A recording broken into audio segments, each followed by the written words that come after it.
and this we are celebrating his and Helen's book. It's really a great, it's really great to be here. I just remember that between the AC and the acoustics, people have a lot of trouble hearing. Okay.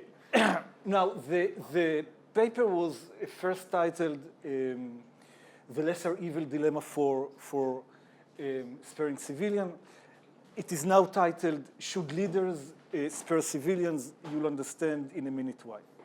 So, non-combatant immunity is a complicated and demanding set of claims that civilians have against combatants and military political leaders in various circumstances.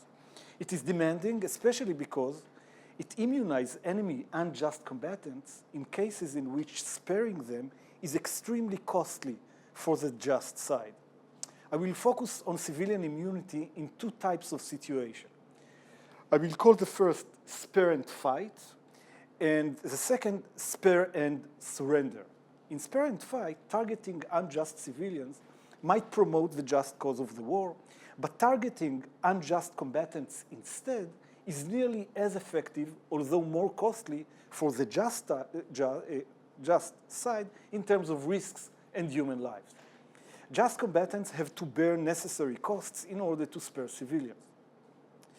Spare and fight cases are relatively easy because the costs of sparing civilians are not that high.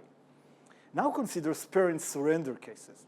In these cases, civilians are immune from intentional killing as well, but in these cases, indiscriminate killing, or worse, intentional killing civilians, is the only way to promote the just cause of the war, the only way to prevent deadly aggression. Just combatants ought to withhold fire in these cases, even if this involves allowing the aggressor kill just soldiers and civilians. Another feature of the common understanding of non-combatant immunity will be important to my discussion. Legally, leaders violate civilian immunity. They are responsible for a war crime if they implicitly authorize it, / knew about it, / should have known about it, and failed to prevent it. They are exempted from legal responsibility for such a crime only if the combatants who committed it violated the chain of command. This legal doctrine reflects our considered moral judgments about leaders' responsibility. Legal and moral responsibility for war crimes are attributed to those who actually committed them and to those who knew about it and had the formal authority to allow or to stop it.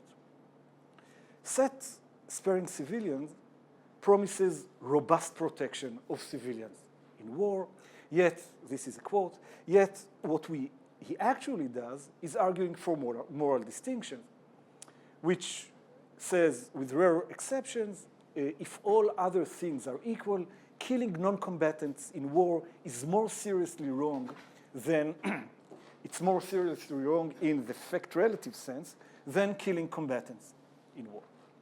The protection moral distinction provides to civilians is incomplete. First, it says nothing about cases in which a cause is extremely important, saving the lives of 10,000 people, say, but cannot be achieved by discriminating killing.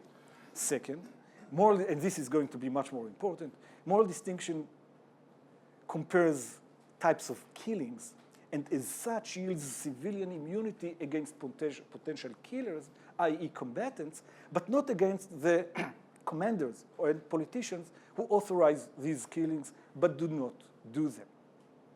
The aim of this paper is to show that on the face of it, the theory expounded in sparing civilians cannot be extended to leaders. In particular, any sparing civilian-based explanation of civilian immunity against leaders in spare and surrender cases is bound to fail. Spare and surrender, I remind you, you cannot achieve the just cause of the war without intentionally killing civilians. Okay, section 1, some issues from sparing civilians. I'm going to be brief because people talked about it yesterday. Lazar claims that the morality of killing in war should take the following empirical proposition as a working hypothesis. the overlap hypothesis, a morally significant proportion of non-combatants are as responsible as morally significant proportion of combatants for contributions to unjustified threats in war. Now, if the hypothesis is true, we urgently need an argument for civilian immunity in spare and fight cases. Why should the just side bear further costs in order to discriminate between combatants and non-combatants if many civilians are as responsible for the unjust threat as many combatants? Here, Lazar offers a powerful argument which concludes that killing soldiers is worse than killing civilians, even in cases where the hypotheses hold. Like Jeff, revisionism, the argument starts with liability, which is the most important determinant of permissible killing in war. An outcome, now I put Seth's theory in his, in the theory he develops in other places in dubious killing. I don't think that it was published. Was it published? It's under review. And I think that it would be helpful, but it's going to be somewhat strange for people who do not know the paper. An outcome in which defender kills V in self or other defense gets exponentially worse for her as V's responsibility for the threat declines. This is a way to put the liability view, which Jeff first elaborated in detail. Yet Lazar reconceptualizes the role of liability in a way that allows a resolution of the responsibility dilemma. An outcome in which defender kills V in self or other defense gets exponentially worse for her, the lower her probability that V is liable to killing. If defender's probability that the target is liable is only 10%, killing him is so risky that it is rarely a lesser evil. The resolution of the responsibility dilemma needs a further empirical assumption. Consider a spare and fight case where a defender can either kill non-combatant N or combatant C in order to avert a threat. Suppose that the pair NC instantiates the hypothesis. They are equally responsible for the wrongful threat defender would avert by killing one of them. Enter a factual assumption for which Lazar argues at length. Even in such situation, killing N is riskier than killing C. Killing the non-combatant is riskier than killing combatants. Usually, defenders' evidential probability that the non-combatant is liable to killing is lower, 25%, than the probability that killing combatants is liable. Sorry, than the probability that the combatant is liable, 50%. And small differences, even small differences in defender's probability that V is liable to killing might result in big difference in the degree to which the killing is wrongful for her. This is because of the nature of the function. Of course, the extra costs that discriminate killing involve matter. More people would be killed because of opting for killing the combatants. It is bad for defender that she lets other people die, but not as bad for her as committing risky killing. That is, an outcome gets linearly rather than exponentially worse in direct relation to the size of these costs. Hence, typically compared to killing non-combatants, killing combatants is a lesser evil. Even if both killings are equally effective, they promote the just cause of the war to the same extent, and the latter involves further costs to the just side. And even if the combatants and the non-combatants are equally responsible for the threat. This supports a general conjecture. In most spare and fight cases, killing combatants is a lesser evil than killing civilians. Hence, civilians are immune from intentional killing in such cases. Okay. The focus on spare and fight cases is understandable in light of the overlap hypothesis, yet the protection the sparing civilian theory provides to civilians is poor in light of the cliche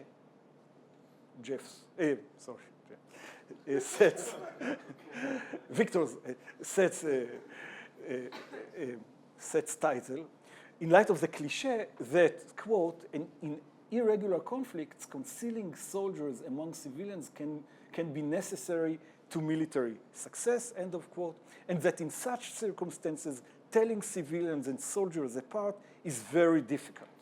Again, a quote. If the cliche is correct, then a state fighting a just asymmetric war will probably face spare and surrender cases, where in order to avert deadly aggression, it must target few enemy civilians. And, on the other hand, a weak non-state actor fighting a just asymmetric war against the oppression of a colonizer will probably face spare and surrender cases as well, where their only chance to promote their just cause, is by targeting civilians. Lazar is troubled by these cases. I don't think that he systematically addressed them, and he insists that killing someone when you have no idea whether she is liable or not is seriously wrongful as killing someone whom you know to be innocent. Selecting targets at random is bad. Rare cases aside, and this is a crucial quote, if the defender cannot find out whether her victims are combatants or non-combatants, she typically ought to withhold fire. True, sometimes he's non-absolutist. Sometimes killing those you know to be innocent is permissible, either as unintended side effect or as intended lesser evil, but these cases will be very rare. Quotes from Seth.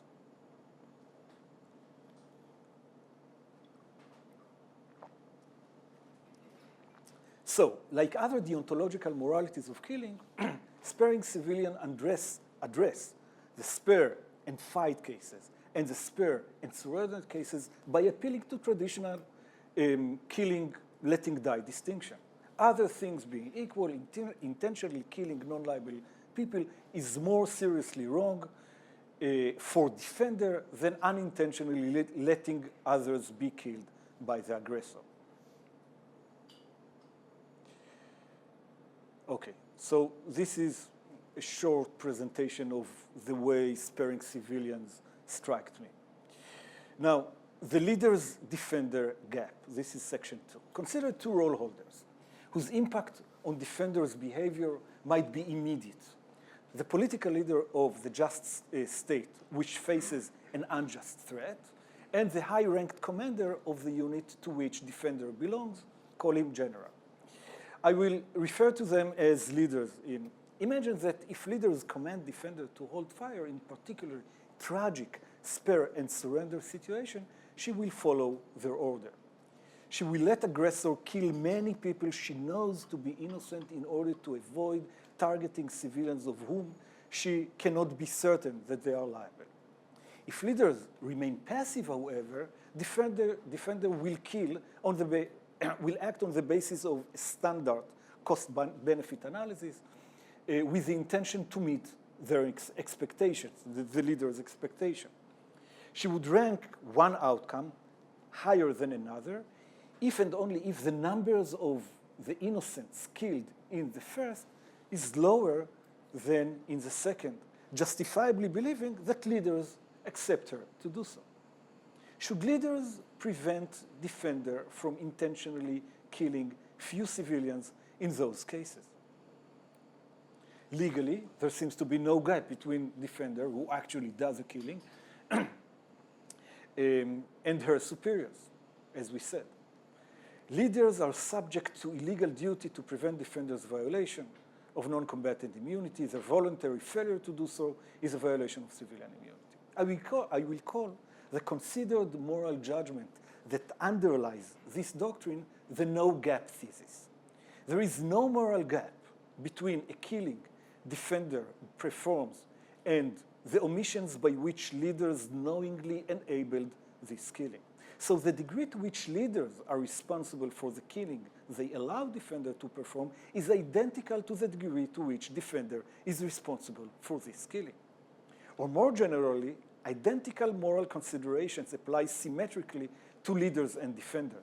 Hence, the killing politician and, in general, allow defenders to commit are wrong for them to the same degree and for the same reasons. These killings are wrong for defenders, alas. Viewed from the standard deontological framework by which sparing civilians extends to spare and surrender cases, the no-gap thesis seems false. Leaders do not have to target civilians in order to eliminate the lethal threat aggressor imposes. Rather, they have to decide whether or not to prevent defender from targeting these civilians. So a story should be told here about collective action, complicity, principal-agent relation, and so on and so forth. Now, it might be thought that Lazar's framework subjects leaders to the associative duty to prevent defenders' wrongful action. The special relation between defender and leaders, the fact that she is their subordinate, grounds such a duty. But even if such a prima facie associative duty exists, Seth cannot really rely on it in order to immunize civilians in the tragic spare and surrender case under discussion for two reasons. First, deontological morality might not subject individuals to an all things considered duty to prevent a violation of a deontological constraint by others. As Victor argued recently, quote, although it is much worse to kill a person than it is to let another person die, we do not have a much stronger reason to prevent a person being killed by a wrongful attacker than we have to prevent a person being killed by natural disaster, end of quote. Moreover, sometimes, Victor says, one should not prevent a wrongful action if its outcome is worth pursuing. One of Victor's examples is analogical with some modification, is perfectly analogical to the choice circumstances leaders confront in the case we are discussing. So take the bad trolley driver. Maliciously, this is Victor's case with a Benbaji modification. Maliciously intending to kill an innocent person V, a bad trolley driver turns a trolley to a branch-line track on which V stands. Although the driver has no desire to save anyone, by turning the trolley, he will save other 5 innocents who are standing on the track. You are the driver's superior. It is your aim to save the 5. If you were to order the bad driver to stay in the main track, he would obey, and you would jeopardize your aim of saving the 5. Turning the trolley is wrongful in virtue of the bad motivation that underlies it. But Victor rightly insists that nevertheless, you ought to let the bad driver do this wrong in order to save the 5 who are standing on the main track. Indeed, I quote him, it is sometimes permissible to achieve our good goals by failing to prevent a wrongful action. This might be true of people who hold formal authority as well. Similarly, Seth should show that if defender should withhold fire in a certain spare and surrender situation, leaders should force her to do so. The outcome leaders bring about by allowing defender to target civilians might be better for them than the alternative, even if withholding fire is the morally better alternative for defender. Now, the associative duty consideration is inconclusive for a second reason. Leaders represent the individuals on whom aggressor imposes a lethal threat. It is their role to take all permissible measures to eliminate any external threat posed to members of the society they lead. So in the case under discussion, there seems to be 2 associative duties to consider. If leaders allow defenders' wrongdoing, they eliminate the unjust threat aggressor is posing to their subject. If they prevent their subordinates' wrongdoing, they enable aggressor to harm some of their subjects. Again, there is special relation between leaders and their subordinate. They have reason to do both in virtue of their special role as leaders. Now, another tricky feature of the choice circumstances leaders confront is noteworthy. In bad trolley driver, you cannot prevent the wrongful killing by replacing the bad driver's malicious intention. You have no access to the driver's mind, and you are unable to make it the case that the driver acts out of a benevolent motivation to save the five. In contrast, imagine that leaders might make defender less responsible for the killing she performs or make her killing less risky. There might be illicit ways of doing so, like indoctrination and brainwashing, but consider a seemingly legitimate way of institutionalizing a legal system which permits defenders to be guided by standard, numbers-oriented cost-benefit analysis, even if this involves violating deontological constraints. Compliance with the law in the just state we imagine is usually the right thing to do. Hence, defender would justifiably believe that she does no wrong by targeting few enemy civilians if this is necessary for eliminating the wrongful threat imposed on many other just non-combatants. And the ways of making defenders' killing less risky is also easily imaginable. Now, think about Jeff's last section in the 2004 paper. This is what he says about the laws of war, the current laws of war. They allow violating deontological constraints, and this is okay for many reasons. Okay, so how much time do I have? I don't need so much time, so.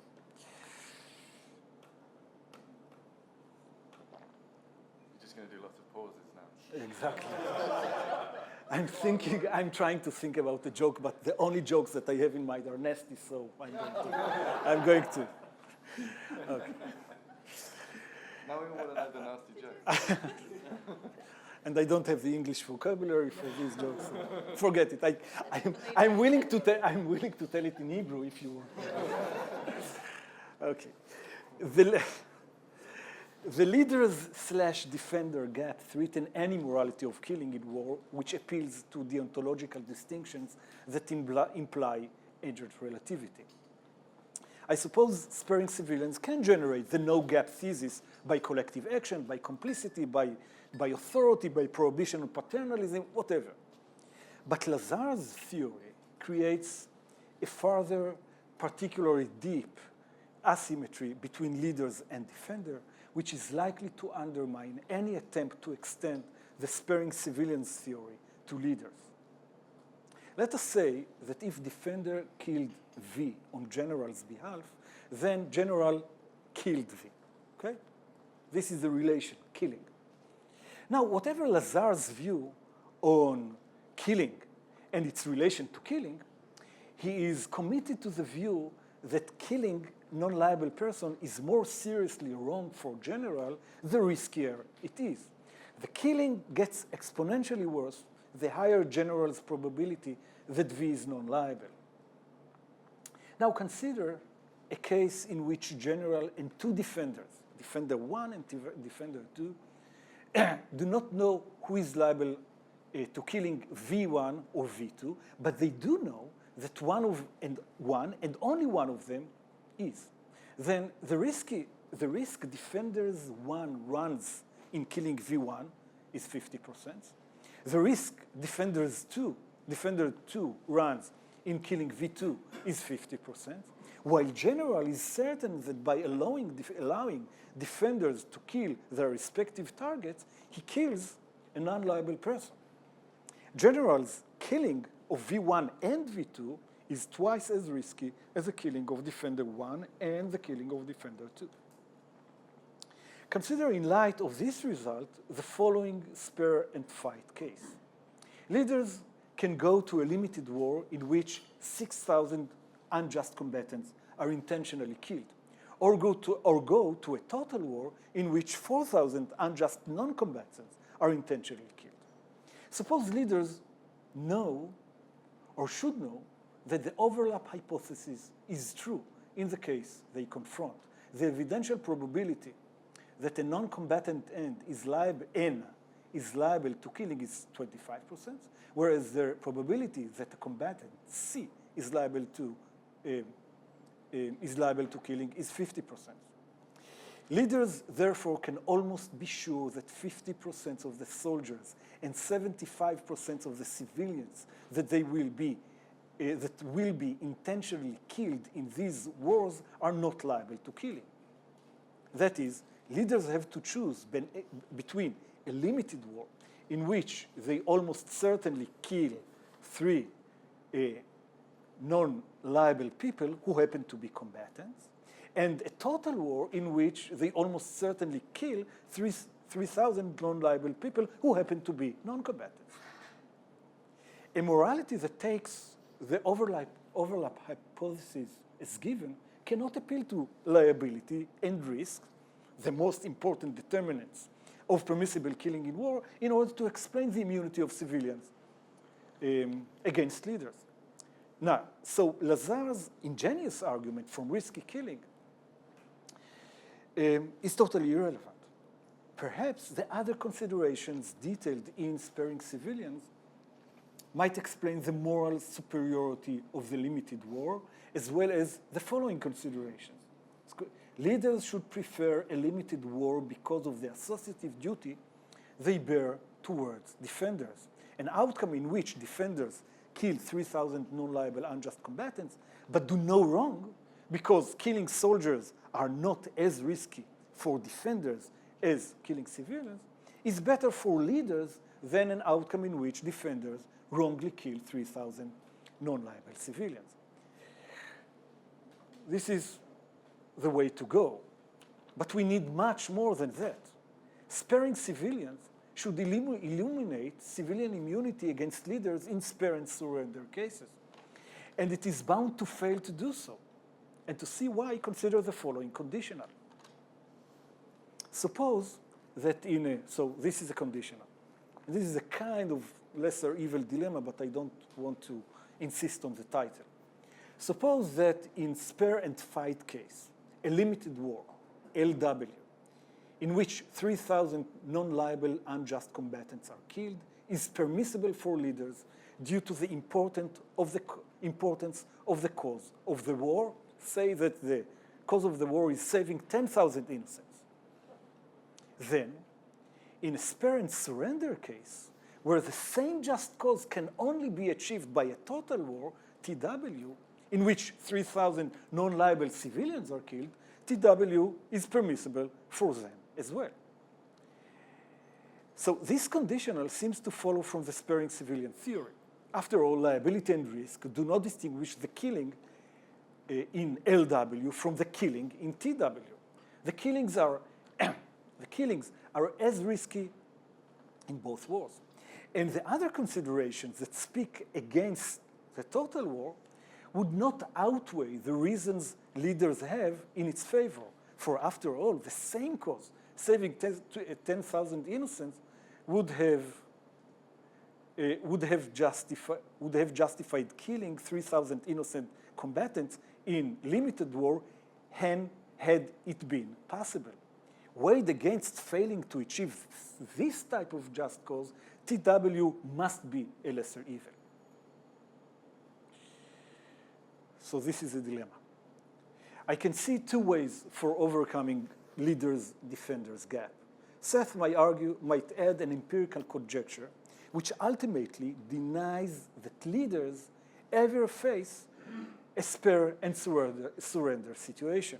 In most war circumstances, when defender 1 has to withhold fire because she cannot make sure that her target V1 is a combatant, general can find a different target, V2, the killing of whom would be as effective as killing V1.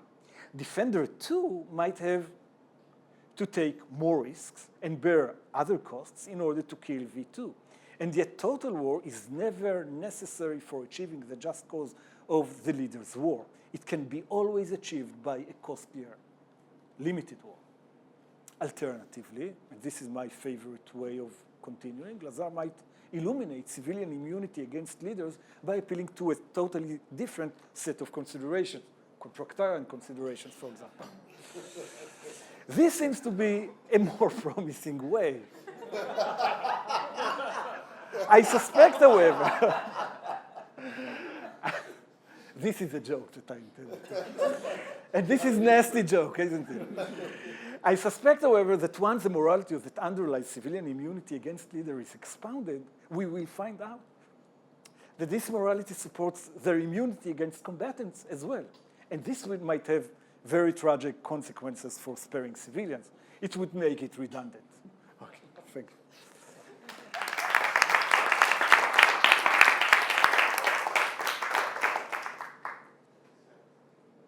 Yes, because I don't want any of this to be missed.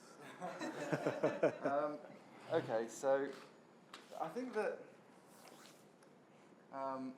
I'm going to disagree with pretty much everything you said, but I think that one of the things that you're bringing out that's really interesting, and that it's something that I don't really talk about at all in the book, and that was really came out in the discussion with Cheney as well, is that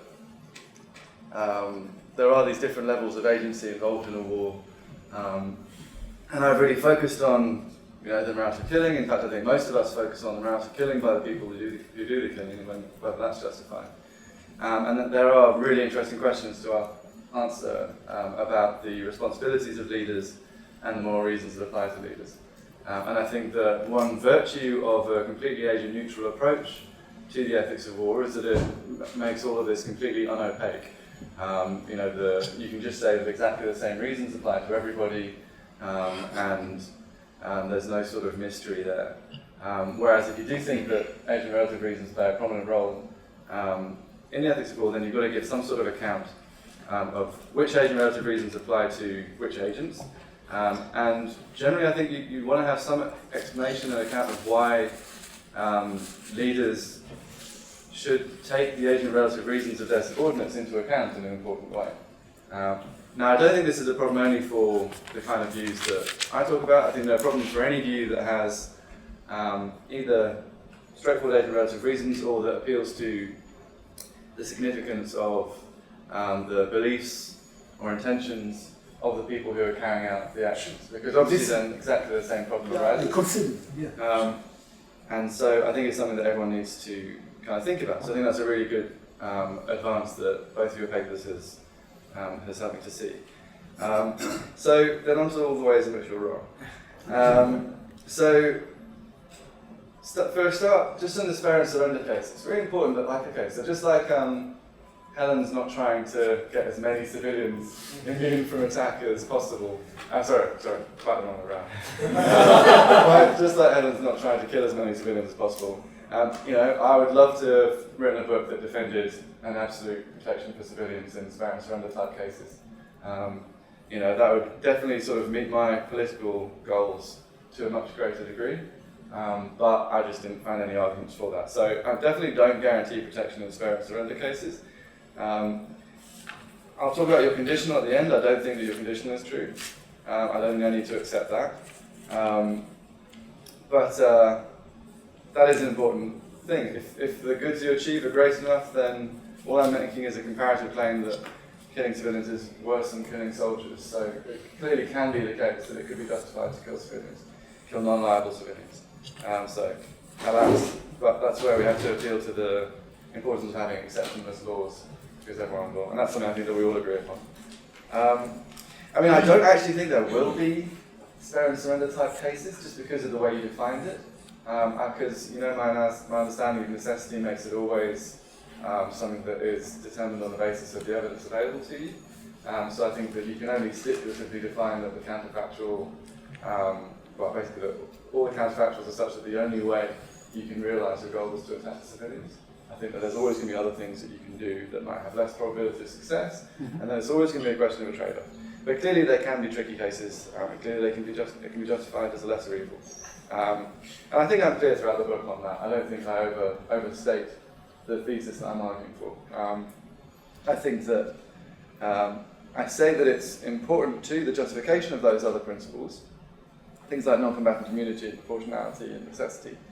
I don't see how you can have them without having my moral distinction, but I don't think it's sufficient for them at all. So then on to the sort of the principal agent stuff. So there's some general things and then there's some stuff specifically about the risky killing argument. I guess the sort of first point to make is that throughout you're arguing as though the risk killing argument is the only one that I make in favour of the protection of civilians in war. And obviously it's not, there's the other ones as well. And all of those are still going to be relevant, even if everything that you said about the risky killing argument was right. But unfortunately it's not. But okay, so the first thing is on the sort of general question of how leaders should think about the violations of rights by their subordinates. I think associative duties are kind of beside the point for me in this. I don't feel them in the book and don't think they're relevant to this set of questions. But I do think that there's a really interesting question to answer about how, when a bunch of people act together to do something, agent relative reasons that apply to some members of the group can be acted on and can constrain all members of the group. So I have this paper in AJP just out earlier this year where I talk about this. And there what I'm talking about is kind of, if you like, justifying reasons. So ways in which, if we as a group have agent relative reasons to save our loved ones, and when a subset of the group acts on behalf of the group as a whole, they can act on the basis of the agent relative reasons that apply to everyone. So let's talk about a group acting on the basis of agent relative reasons that justify action. And I think what you're showing is that when a group acts together, they can also be constrained by agent relative reasons that apply to some of their agents. And that's something that I think is really interesting, and I'd like to kind of think about a bit more.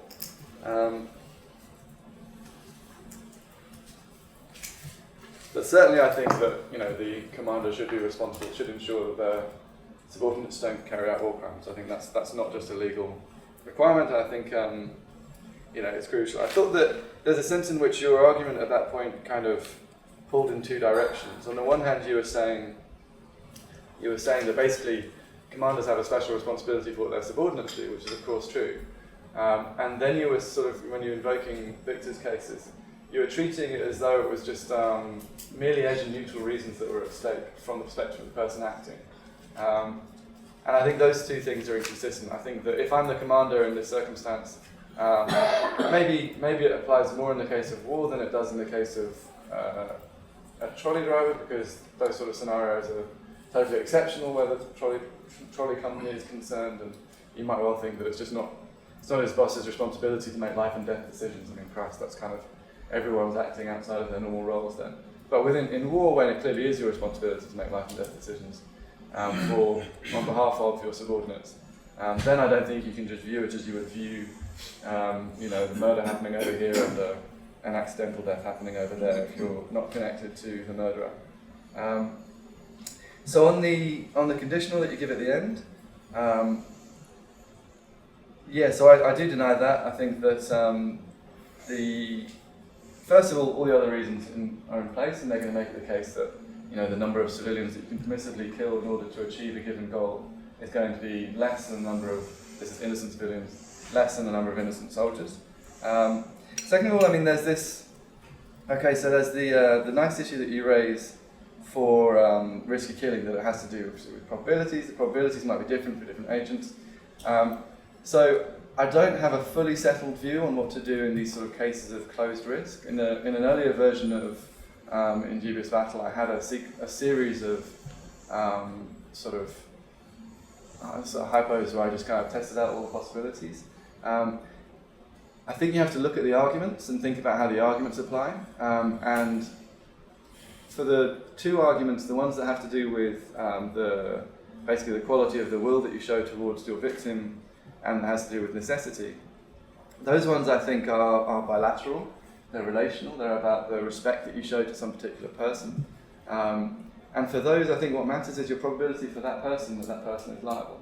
So even if it's the case that you know of some group that over the group as a whole, there will be half of them will be innocent, half of them will be guilty. If for each person your belief is that there's a 50% chance.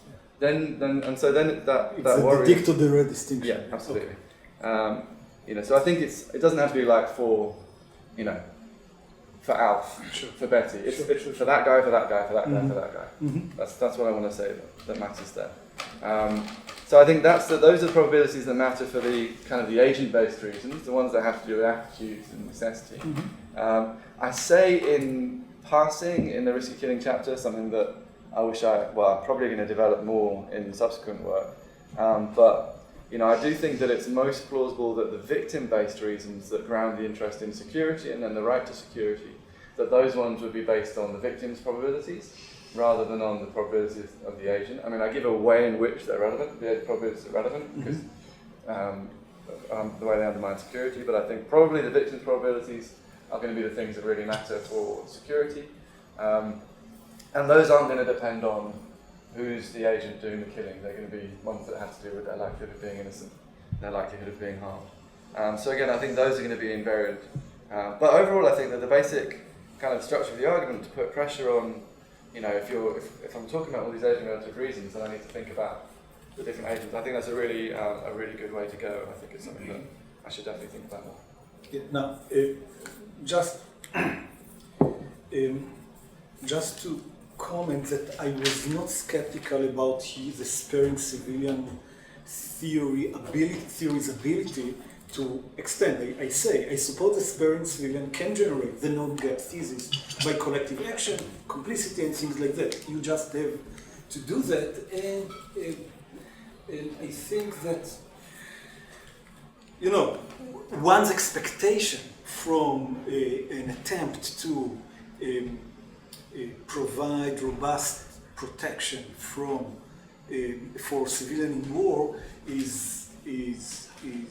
those expectations require such an extension because the soldiers on the ground are much less interesting than the leaders. So it's a question of policy rather than a question of the agent relative reasons that apply to a certain soldier on the ground, and that's why I found the thesis incomplete. Not that it is invalid; it is incomplete. And this is one point. And the second point, you're right.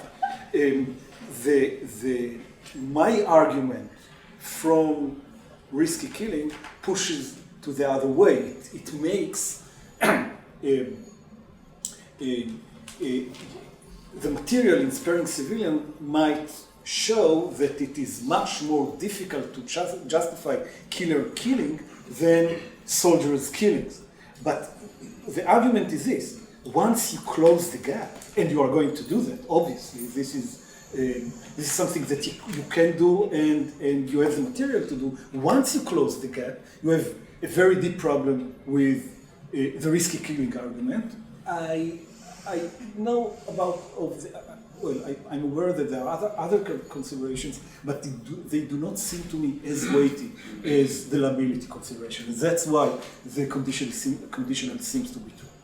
So I think that the arguments all go for leaders, right? So if the leaders attack civilians, then they'll be running a greater risk of killing innocent people. That will make the killings that they orchestrate more seriously wrongful. So I don't think that this is true of killing soldiers as well.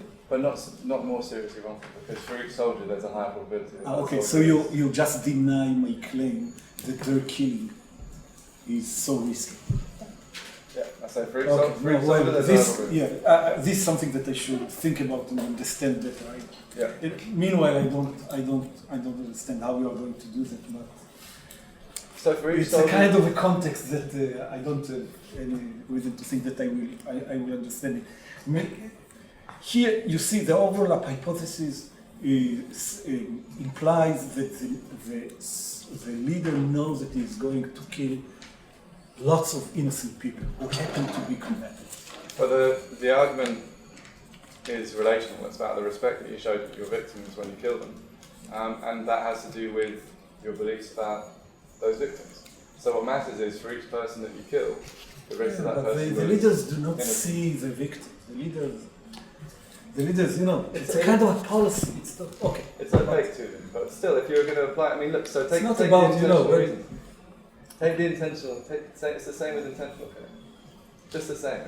It's you could say from the perspective of, it doesn't matter whether the leaders intend or not to kill the civilians because, it's just a policy. They know all these civilians are going to be killed. Why do intention make a difference? And yet, everybody who, well, with I think maybe the exception of Kai and Alec, this is something that we all think is an integral component, an integral feature. It should be explained. Yeah, of course it should. Of course it should. I'm just saying, companions and guilt. Okay, we should open things up for discussion. Alec. Okay, so I think this is a great challenge, and I'm not sure I understood everything in it, but I want to push back on Seth's response in favor of Yitzhak here. Good way to go. So, I mean, I'm sympathetic with your move, Seth, that we should think about it sort of act by act, person by person. That the general is responsible for a policy of directing subordinates to kill. Each act of killing should be assessed on its own, and you can't just sort of sum it up. But Jeff has given an example which I think pushes against that. So his case where you've got a terrorist in a group of people. You don't know who he is, you just know he's in the group of people.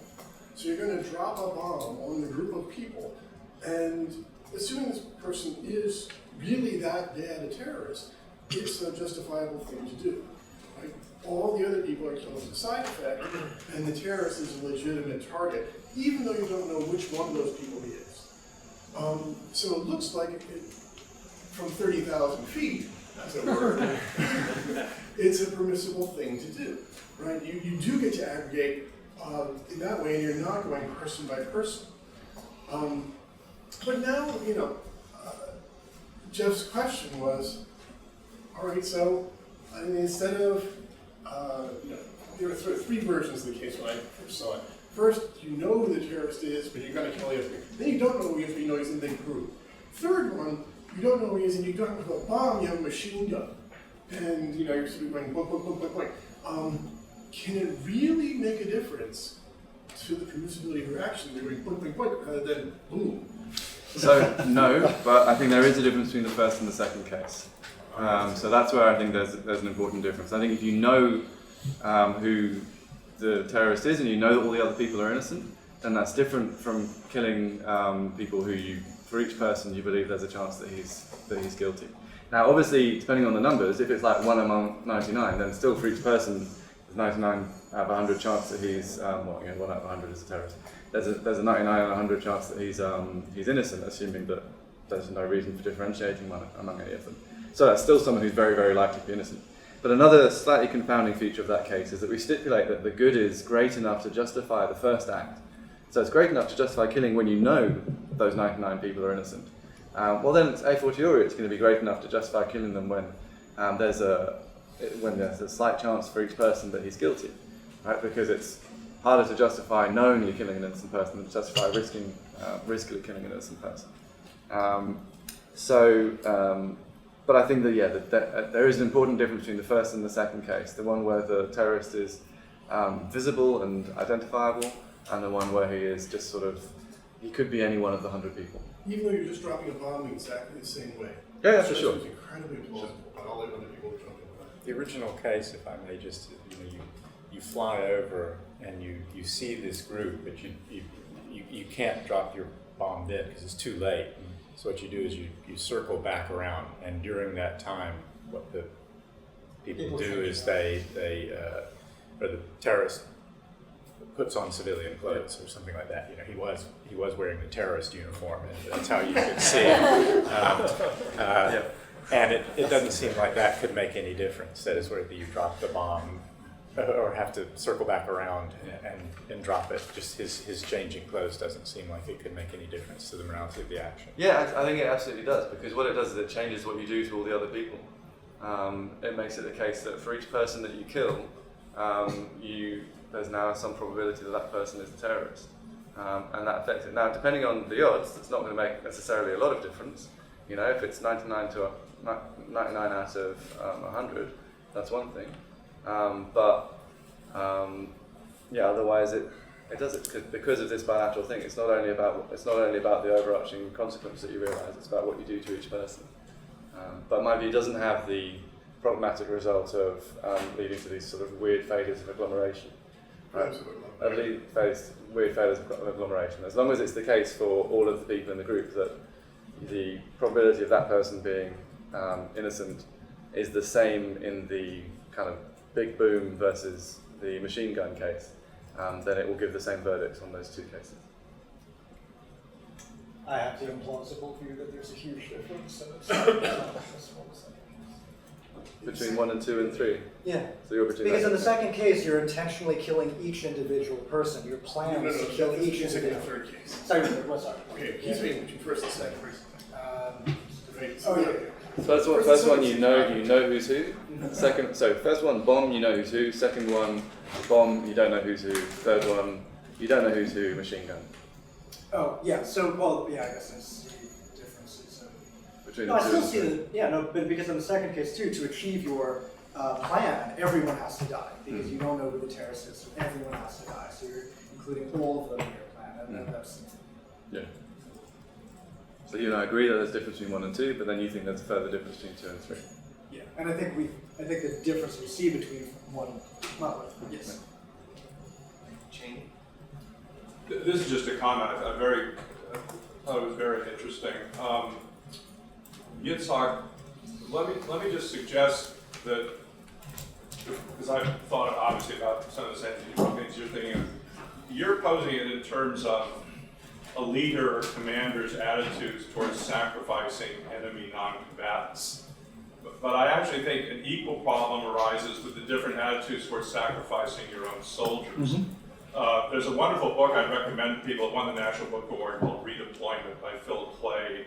It's written by a Afghanistan combat veteran. And he actually talks there, he makes a very interesting remark that I'd like to think about more. He says, a lieutenant's job is just to save his men. That's your first priority as a lieutenant. He says that's not the first job of a commander. The first job of a commander is to win the campaign and therefore sacrifice the men. And he kind of suggests, it's a very philosophical book, that these are simply two conflicting, somewhat moral obligations. And that I think we can sort of see some other examples of that. So it would kind of make it that it's more of a systemic difference.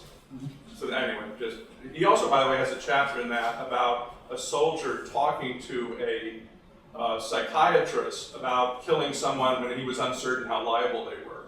That's the whole chapter on it. So I really recommend it to people. It's very good. This contrast comes up very clearly in The Thin Red Line, the film, as well. Right. Yeah. Those two perspectives of the lieutenant. Is that based on a book by James Jones. James Jones? Yeah. Doing a little book club thing now. Sorry. So actually, no, he's also got another story in there about collective action. I saw him do a reading of it, and it's like a bunch of guys are firing a weapon together, and they're trying to work out how much each of them has contributed, and that's really cool too. Victor. I wanted to defend Yitzhak's contractarian approach. No, you're kidding. This was too cruel. I'm sorry. This was for a minute I thought that I did. I thought that Yitzhak's right about the kinds of cases that I talk about and they apply in war. And I thought your response should be that Yitzhak's overgeneralized my conclusion. So the idea is you've got there's different kinds of cases actually where it's okay to encourage someone to act wrongly or to fail to prevent someone to act wrongly because of the results. One kind of case is the case where the only thing that makes the act wrong is the bad intentions of the wrongdoer. Another kind of case is the case where the wrongdoer has options that you can't pursue, so his action's wrong in virtue of the fact that he has a further option, but you can't get him to pursue the further option, and so the wrongful action is the one that's best compared with the options that you have available to you, but his action's wrong because he has a further option. And there's a further case which might be interesting in war too, which is that sometimes you can do an act which encourages some people to do good things, but some people to act wrongly. And then there's an interesting question about how you treat the wrongful action. So for example, suppose that I've got a whole bunch of people with guns, and all I can do is shout fire. And if I shout fire, then 100 people will successfully defend themselves against wrongful attackers, but another 10 people will just commit murder. And then ought I to shout fire in this case? And should I just treat the murderers as side effect killings in that case? I think war is quite often like that you say to people, go shoot these people, and you're slightly rough and ready about exactly what you command. And that's because if you commanded something which was really precise, the war would be ineffective. And the question is, should you then treat the wrongful killings that you effectively encourage as mere side effects? I tend to think sort of almost mere side effects, not quite. So I tend to think it's worse to do that than just to kill as a side effect. So I think it's an intermediate case. So when we consider that range of cases where I think encouraging wrongful action is permitted or sometimes required, it's not going to extend to further sets of cases where, for example, it would be wrong for the person to throw the person over the bridge and stop the trolley. I'm not permitted to encourage the person to do that, and it would just be a side effect for me, obviously, and if I could prevent the person, I ought to prevent them in that case. So my sense is that... So why do you think that I overgeneralize? So it just sounds like there's going to be lots of cases where the wrongful killing is just opportunistic, and it's not merely wrong in virtue of the intentions, it's wrong in virtue of some other set of considerations, like the fact that people will be used... I'm talking especially about the riskiness of the killing. Right, it's So it's... similar to... Yeah. I mean, the fact You that think you happen... that risky killing is a consideration that should motivate There's a the problem leaders there, to prevent? but there is a problem, which is that if you have a situation where the leader has more information than the soldier, then that's so that my view is meant to be objective good tracking.